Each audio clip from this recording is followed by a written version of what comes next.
him tour. I couldn't imagine the feelings and emotions that the president has right now. I am so much with him in spirit and in faith. I really hope the best for him. You folks are a long way away here in Iowa, but you feel very much attached and connected to what's been going on. How is that? I don't think there's anybody around the country that doesn't somehow know somebody who knows somebody or have a direct relative who was in the area at the time to be affected by it. We're talking about the reserve call-up. I know you have reservists that work here with you. That's coming. Do you have fear about what's coming down the road now, the next step that this nation takes? I think there's fear, but there's also just a sense of something's going to be done this time.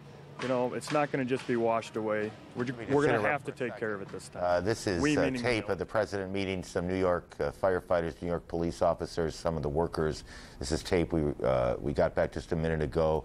Jeff will allow your conversations to go on while our viewers also watch the president as he works his way through this group of rescue workers. Look at that face, how tired that young man looks. His tour today. Do you feel good about how the president has reacted to this so far? I think he's reacted very positive, and I think that the whole U.S. is behind him, along with underlying nations and larger nations overseas. I think they're all supporting his actions. As we watch the president in New York talking to the people that are firsthand having contact with this, a rescue effort, what is his next step in your view? What should his next step be? Just keep visible, keep assuring us that things are going to be okay. He's doing everything that is possible. Just be himself. Right now, he hasn't gone, like in a bunker and hidden. He's been out there, right there, and he wants to be with us. How do you rate him so far? I think he's doing a very good job. I really liked his speech the other night to the country, as well as just the support of the prayer vigils and that sort of thing, being in support of that, and coming down to New York, which I haven't seen yet. But we're watching it now on the air. Right, but being visible to the people.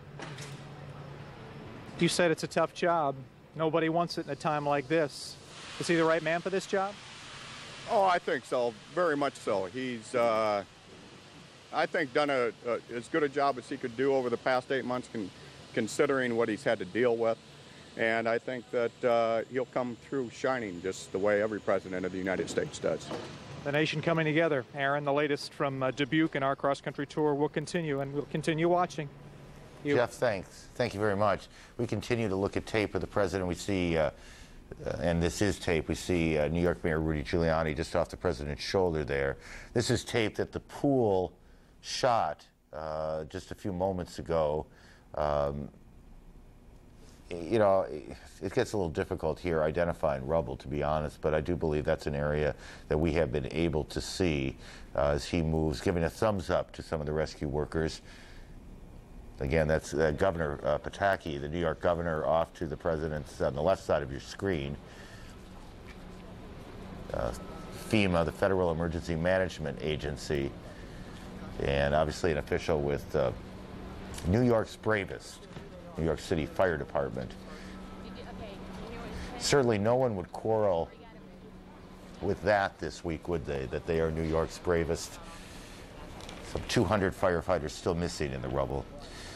This is, again, tape shot by a very small pool of reporters that have been allowed to travel with the president today. Some of that has to do with security. A lot of it has to do with the fact that the president was very insistent that his visit be at worst minimally disruptive. Any presidential visit anywhere is disruptive. Richard Roth is down on the ground. Richard, come on in.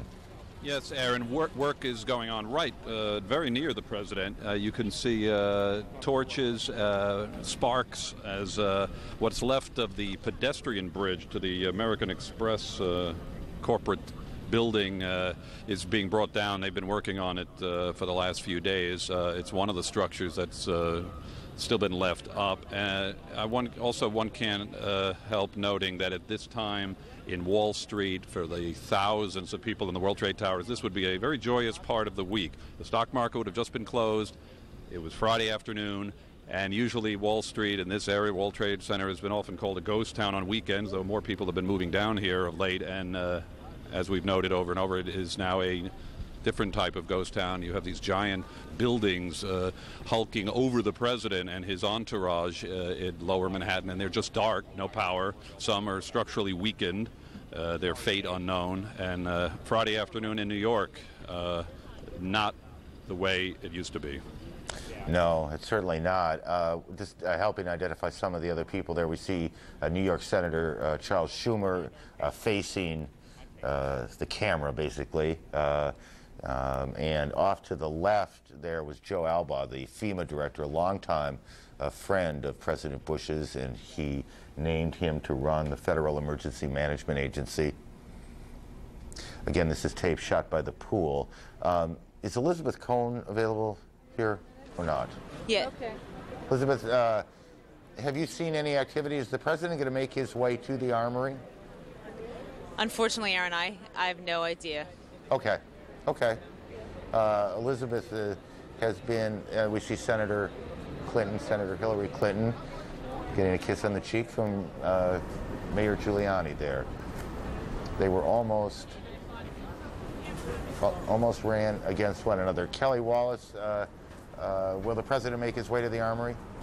Well, Aaron, we don't know, again, because the White House keeping everything under wraps a little bit, but we do know that he is expected to go to another location after this one. So we don't know what that location will be, but we do expect him to go somewhere else after spending some time with firefighters and police officers.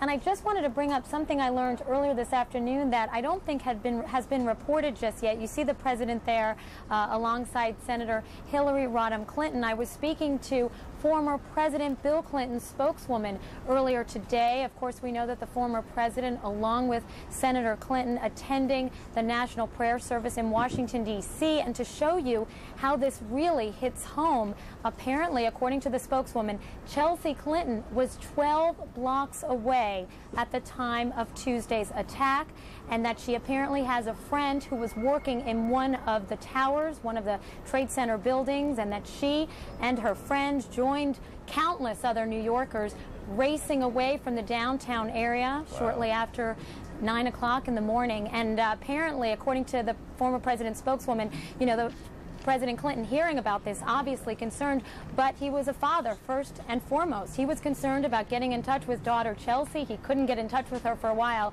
and he was most gratified when he was finally able to talk with her. And then, of course, we know that the former president was in Australia, made his way back to New York, and that he and Chelsea decided, as New Yorkers, according to the spokeswoman, they wanted to go down to the area and talk to New Yorkers and try and do everything they could to comfort those people grieving. I thought that was rather extraordinary. Again, it shows you how this really hits home. That's remarkable. It's remarkable that it happened, and it's frankly, I think, somewhat remarkable that we hadn't heard it until this point, given how much is out there. Charlie Rangel, congressman from Harlem with the president, and then just in front of Mr. Rangel, Jerry Nadler, also a congressman from the Upper West Side of, I believe that's right, the Upper West Side of Manhattan. It's, as you would expect, it's all very cordial. These are not political moments. New York City is a very democratic town. And voted heavily Democratic in the election, as did the state. But this is not a political moment, and the entire delegation is certainly welcomed with the president today. And Aaron, a very Democratic town and a Democratic state, but with a Republican mayor and a Republican governor. Yes, indeed. It is a Republican mayor, and think back all those, what seems like a lifetime ago in many ways, to Tuesday. Tuesday was Election Day. Mayor Giuliani is ending his term. Term limits make it impossible for him to run again. And so it was Election Day to begin the process of choosing his successor. That election was canceled, and I saw this morning it's now been rescheduled, and I can't pull out the date from my brain here, but I know it's in a couple of weeks, I think, to see who will replace him. A couple of Republicans in the race, but at this point, I think it would seem more likely, without predicting any outcome or suggesting I'm doing that, that Mayor Giuliani will give up office to a Democrat. The mayor, as I said earlier, has generally been given, I think, very, very high marks for his handling of this crisis. He has been, as he often is, very visible out there when things go bad or things go well in the city. It doesn't get much worse than this, and he has been tireless out there. We expect in another few seconds or so to get another one of the pool reports from David Gregory. David is the pool correspondent who is traveling with the president today, and he will be telling all of the other reporters and us what he has seen.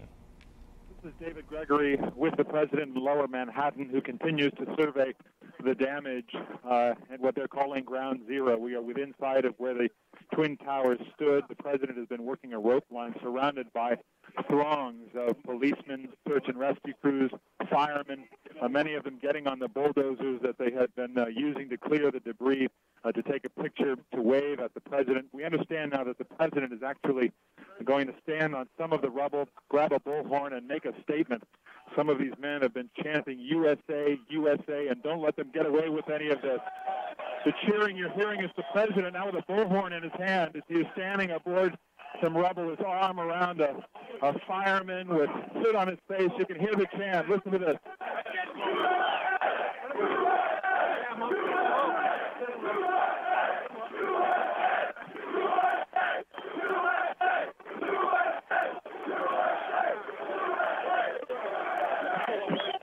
The president about to speak now. Listen in. I want you all to know. Oh, you can't go any louder. I want you all to know that America today is on bended knee in prayer for the people that live from us here, for the workers who work here, for the families who mourn, that make a stand with the good people of New York City and New Jersey and Connecticut as we mourn the loss of thousands of our citizens. I can hear you.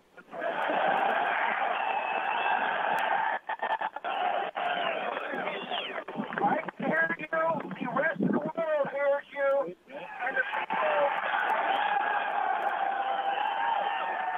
And the people who knock these buildings down will hear all of it soon.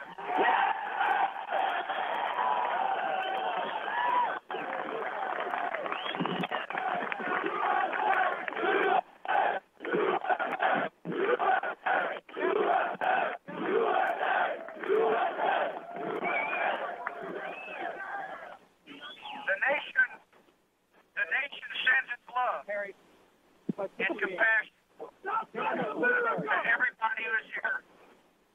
Thank you for your hard work. Thank you for making the nation proud. And may God bless America.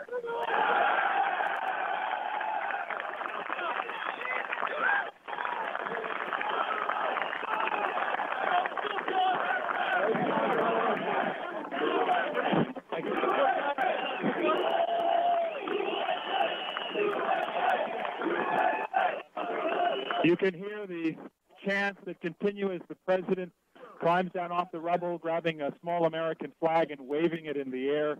This crowd here clearly loving it. It's an amazing scene, and as the pictures ultimately get fed back, everyone will be able to see what we are seeing now, a completely electric crowd of people determined to overcome this as the president and the throng of workers are surrounded by complete destruction.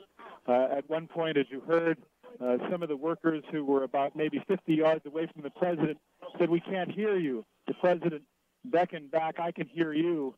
And he said, quote, "The people who knock down these buildings are going to hear all of us." That's the latest with the president as he tours the destruction in Lower Manhattan. I'm David Gregory. Well, that is about as memorable a scene. I don't make predictions out here, but I'll make this one. I think you probably just saw what's going to be the front page picture in your morning paper tomorrow. The president with a bullhorn or an American flag in his hand, or both, talking to that group of rescue workers I can't wait to see now the pictures, the lower level pictures. Again, this is tape of the pool of the president at the scene with members of the congressional